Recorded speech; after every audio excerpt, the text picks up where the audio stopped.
Cruel Summer is a freeform anthology thriller series that explores its narrative through multiple storylines. In Season 2, the plot is set in the fictional Northwestern coastal town of Chatham, Washington.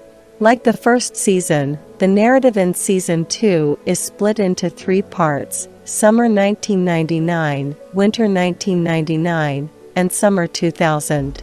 The plot follows 17-year-olds Megan Landry, Sadie Stanley, Isabella LaRue, Lexi Underwood, and Luke Chambers, Griffin Gluck, and the friendship between them.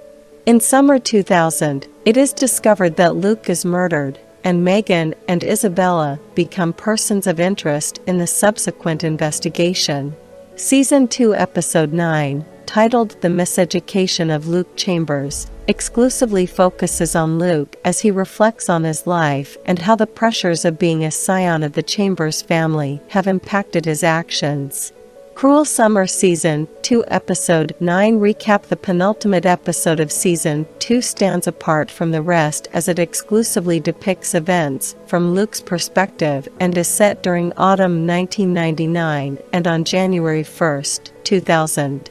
The previous episode ended on a cliffhanger with Isabella shooting at Luke. We have already known Luke would survive this. The coroner's reports revealed that his body had a gunshot wound, but the said wound wasn't fatal. This episode begins by revealing that the bullet has only grazed Luke's ear.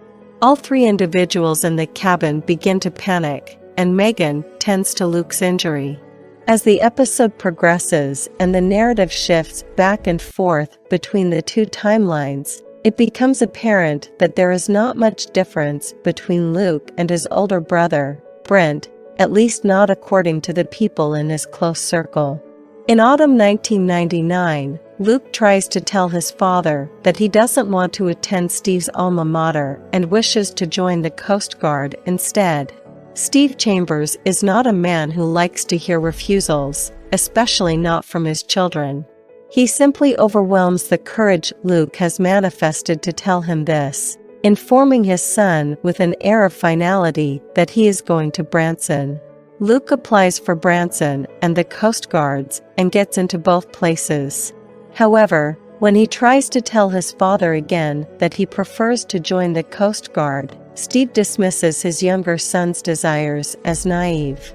This prompts Luke to accuse his father of not caring about him and his hopes, going as far as telling the older man that it seems that he favors Brent. Meanwhile, this episode makes it clear that Luke's accusation that Isabella wanted him and Megan to break up is not without some merit.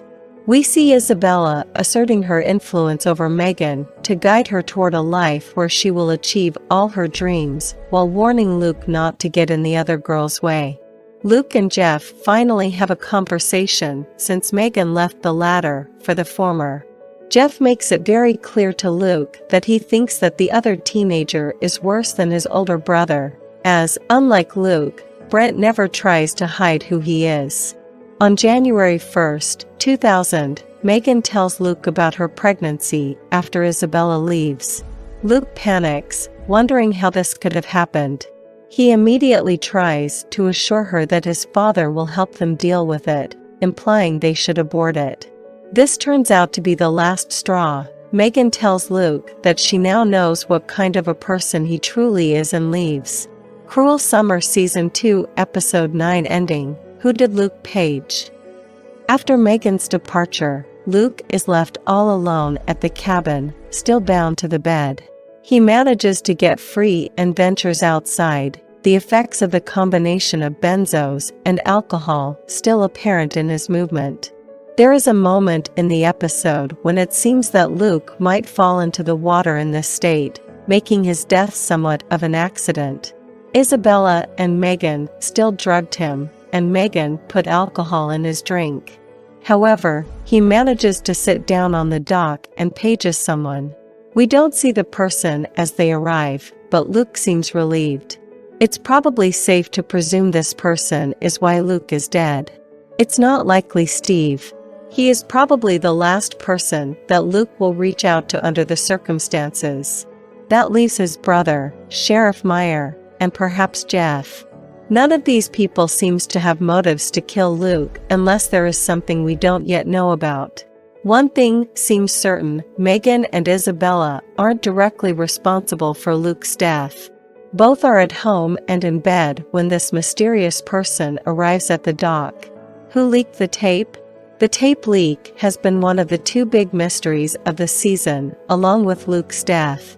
In the previous episode, even under the influence of drugs and alcohol, Luke vehemently denied that he leaked the sex tape he secretly made of himself and Megan. However, we see him having yet another argument with his father at the party at their house in this episode, becoming frustrated, grabbing a videotape, and giving it to a server to play it for all attendees. When Luke discovers that it's the very tape he made with Megan, he seems surprised, as if it isn't supposed to be there. It's possible that he thought that it was one of Brent's tapes. This means someone found Luke's tape and put it in Brent's collection. Brent is the likely suspect, which means that there is a possibility that he is the person at the dock as well. Perhaps Brent wants to be the sole inheritor of his father's fortune and has always wanted to get rid of Luke, though admittedly, that sounds too improbable for him as a character.